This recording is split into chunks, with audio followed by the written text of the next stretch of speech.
Well, greetings again. This is Dr. Bill Wyatt with the American Orthodontic Society. And I'm going to talk to you some this morning about the possibility of correcting condylar hyperplasia by using bonded blocks. And the experience I've learned with bonded blocks, I just never put two and two together to see what I could do for this young lady who has this condylar hyperplasia. In other words, what they're saying, the condyle grows more on one side than the other side, and that jaw goes down, and the bite where the teeth come together, it's cocked over like this, where the doesn't grow down on the other side. And I roomed with a young man when I was going through dental school that had been kicked in the jaw by a horse, and it stopped the growth of this side over here, but the other side continued to grow, and his jaw grew kind of cock-sided like this, and he was very conscious of his appearance and everything. And when I first met him, he was in the class I was in, and he had worked for the railroad, and he became actually an engineer in the railroad and had a good job there. And he quit and went back to high school and studied, and he was older than most of the guys in the class there, but his jaw was off. And I felt sorry for him. I thought, well, he won't have any friends much, and help him along and be a friend of his. But as it turned out, he was the friendliest guy there, and he had more friends than anybody in the class. And he went back to El Paso. No, he was in, I think, in New Mexico, and he had a terrific practice. But I always wanted to be able to probably have fixed that jaw, but nobody at the dental school knew how to do it for him. So let's look at this, and it may have been possible using these bonded blocks to do that. So let's see here. Here's this young lady. I watched her for several years, and she's growing. You can see the jaw on this side is further over, and this one is not. And so her occlusal plane will run kind of across this way. And I showed her to the old surgeon, and he said, well, let's wait, and and let it get even worse before they tried to do any kind of surgery, but they wanted to get grown. And you can see the appearance of it. Now the lower jaw, you see the teeth coming up here. This is a little later. This jaw is going further over this way, and this one is not going. And so I feel like what we know today on these bonded blocks, that you could come in on this side and put a bonded block on all these teeth over here, make them hit first, bring these down. These wouldn't have any contact at all, and maybe this would grow together over here and balance the arch out. And I'm going to show a bonded block case where we've done that. We would have one side open almost a ½ inch before, and then it would level out before you got to crossbite or something closed out on the other side. Okay, let's go on to.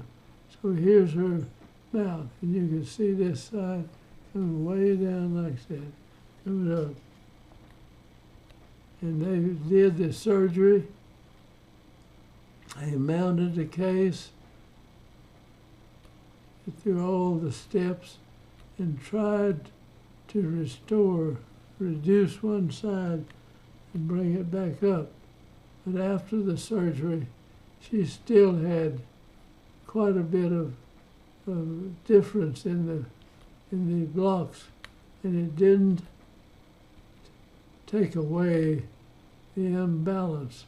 We put braces on it, and you try to pull these together, and if these hit, well, I figured if you just bonded some blocks over here, and just leave it where all the pressure would be on these teeth over here, it would push these teeth up, these teeth would go down, and now these would not have any contact, and they might come together like that.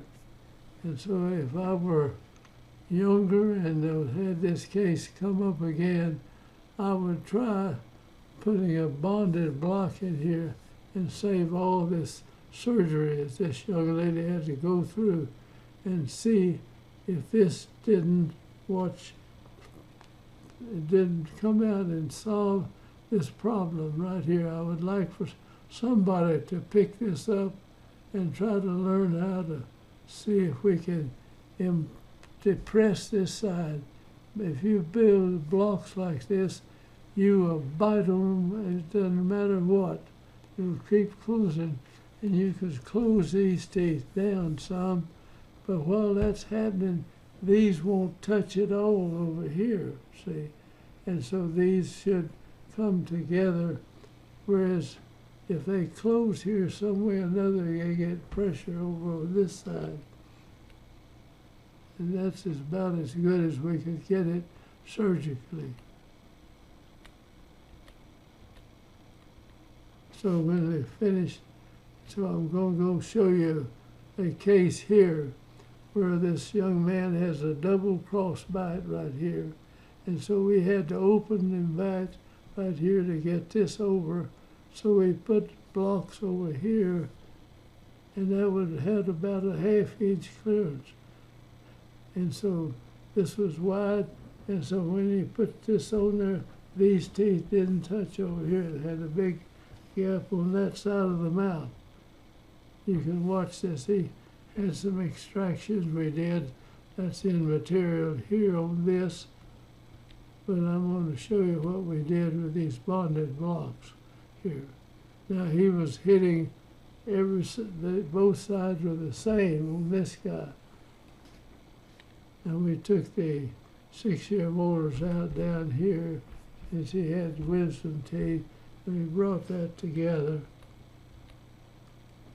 Now this is the way his teeth met when we started. We had to open this side to jump this crossbite, and a double crossbite here.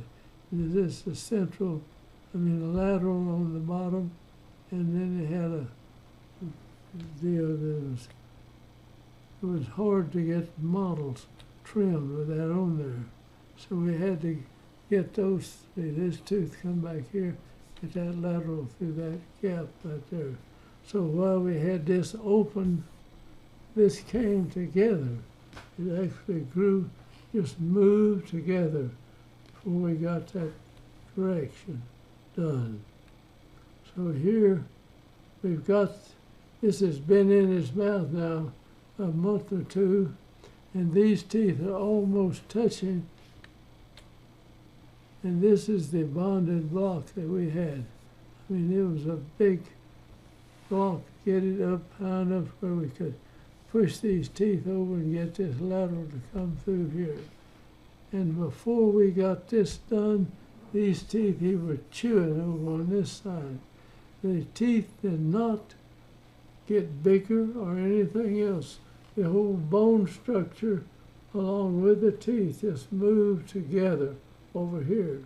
So when you get through with this, we take this block out, these teeth would be touching, and you'd have a gap over on this side as big as it was to start. I don't think I got a picture of it with the, right after the block was put in the mouth. But we had a gap over there as wide as that block is right there. And we jumped that bite over